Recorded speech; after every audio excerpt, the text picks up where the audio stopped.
ಬೆಂಗಳೂರಿನ ಬೌರಿಂಗ್ ಆಸ್ಪತ್ರೆಯಲ್ಲಿ ಕಾಲು ಮುರಿದುಕೊಂಡಂತಹ ವ್ಯಕ್ತಿಗೆ ಚಿಕಿತ್ಸೆಯನ್ನು ಮುಂದುವರಿಸಲಾಗಿದೆ. ಪಬ್ಲಿಕ್ ಟಿವಿಗೆ ಕರಾಳ ಕ್ಷಣವನ್ನು ಬಿಚ್ಚಿಟ್ಟಿದ್ದಾರೆ ಗಾಯಾಳು.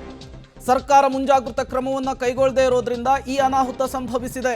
ಪೊಲೀಸರು ಲಾಠಿ ಚಾರ್ಜ್ ನಡೆಸಿದಾಗ ಬ್ಯಾರಿಕೇಡ್ ಬಿದ್ದು ನನ್ನ ಕಾಲು ಮುರಿದಿದೆ. ರ್ಯಾಲಿ ಇದೆ ಅಂತ ಹೇಳಿ ನಾನು ಬಂದಿದ್ದೆ ಸಂಭ್ರಮಾಚರಣೆಯಲ್ಲಿ ಭಾಗಿಯಾಗೋದಕ್ಕೆ. ಇದೊಂದು ಅತ್ಯಂತ ಕರಾಳ ಕ್ಷಣ ಅಂತ ಹೇಳಿ ಗಾಯಾಳು ತನ್ನ ನೋವನ್ನು ತೋಡ್ಕೊಂಡಿದ್ದಾರೆ. ಚಿನ್ನಸ್ವಾಮಿ ಸ್ಟೇಡಿಯಂ ಕಾಲ್ ತುಳಿತದಲ್ಲಿ ಅಭಿಮಾನಿಗೆ ಕಾಲ್ ಮುರಿತ ಆಗಿತ್ತು. ಈಗ ಅದೇ ವ್ಯಕ್ತಿ ಪಬ್ಲಿಕ್ ಟಿವಿ ಜೊತೆಗೆ ಮಾತನಾಡಿದ್ದಾರೆ. ಸರ್ ಅದೇ ಬಟ್ ಗೌರ್ಮೆಂಟ್ ಅವರು ರ್ಯಾಲಿ ಇದೆ ಅಂತ ಹೇಳಿದ್ರು. RCB ಅವರು ಸುಮ್ಮನೆ ಪೋಸ್ಟ್ ಹಾಕಿದ್ರು. ಸೊ ಅರೌಂಡ್ 3:30ವರೆಗೂ ಸ್ಟೇಡಿಯಮ್ಗೆ ಹೋಗಿದ್ವಿ. ಪೊಲೀಸರು ಸುಮ್ಮನೆ ಬೇಕಾಬಿಟ್ಟು ಲಾಠಿ ಚಾರ್ಜ್ ಆ ಥರ ಮಾಡ್ತಿದ್ರು. ಈಗ ನಾನು ಮುಂದಕ್ಕೆ ಹೋದೆ, ಆವಾಗ ಹಿಂದ್ಗಡೆಯಿಂದ ಕ್ರೌಡು ತಳ್ತು. ಸೊ ಸ್ಟೇಡಿಯಮ್ ಅವರು ಏನು ಇನಿಷಿಯೇಟಿವ್ ತಂದಿರಲಿಲ್ಲ. ಸೊ ಆವಾಗ ಬ್ಯಾರಿಕೇಡ್ ನನ್ನ ಕಾಲ ಮೇಲೆ ಬಿತ್ತು. ನಾನು ಬ್ಯಾರಿಕೇಡ್ ಮೇಲೆ ಫುಲ್ ಜನಗಳೆಲ್ಲ ಬಿದ್ದರು. ಸೊ ಅದರಿಂದ ಲೆಗ್ ಫ್ರ್ಯಾಕ್ಚರ್ ಆಯಿತು. ಅವರು ಸತ್ತವರಿಗೆ ಏನೋ ಕಾಂಪನ್ಸೇಷನ್ ಕೊಡ್ತಾರೆ 10 lakh. ಬಟ್ ನಮಗೆ ಆಫ್ಟರ್ 2-3 months ಏನು ಗೊತ್ತಿಲ್ಲ. ಬಟ್ ನಮಗೂ ಕಾಂಪನ್ಸೇಷನ್ ಸಿಕ್ಕಿದ್ರೆ ಚೆನ್ನಾಗಿರುತ್ತೆ.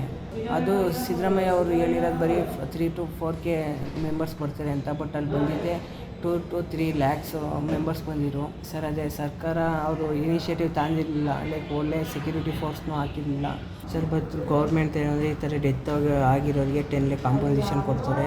ಬಟ್ ನಮಗೆ ಮೇಜರಾಗಿ ಇಂಜುರಿ ಆಗಿದೆ, ಫ್ರ್ಯಾಕ್ಚರ್ ಆಗಿದೆ. ಸೊ ನಮಗೂ ಕಾಂಪನ್ಸೇಷನ್ ಸಿಕ್ಕಿದ್ರೆ ಚೆನ್ನಾಗಿರುತ್ತೆ. ಬಟ್ ಅವ್ರಿಗೆ ಮಾತ್ರ ಕೊಡ್ತಾರೆ. ನಮಗೆ ಏನಾರು ಕೊಟ್ಟರೆ ವೆರಿ ಹೆಲ್ಪ್ಫುಲ್ ಆಗುತ್ತೆ. ಅವತ್ತಿನ ಕಾಲ್ ತುಳಿತದಲ್ಲಿ ಕಾಲ್ ಮುರಿದುಕೊಂಡಂತಹ ವ್ಯಕ್ತಿ ಮಾತನಾಡಿದ್ದು ಹೀಗೆ. RCB ಮಾಡಿದಂತಹ ಪೋಸ್ಟನ್ನು ನೋಡ್ಕೊಂಡು ನಾನು ಬಂದೆ.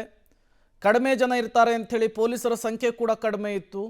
ಅವತ್ತು ಏನಾಯಿತು ಎಲ್ಲದರ ಬಗ್ಗೆಯೂ ಕೂಡ ಈ ವ್ಯಕ್ತಿ ವಿವರಿಸುವಂತಹ ಕೆಲಸವನ್ನು ಮಾಡಿದ್ದಾರೆ.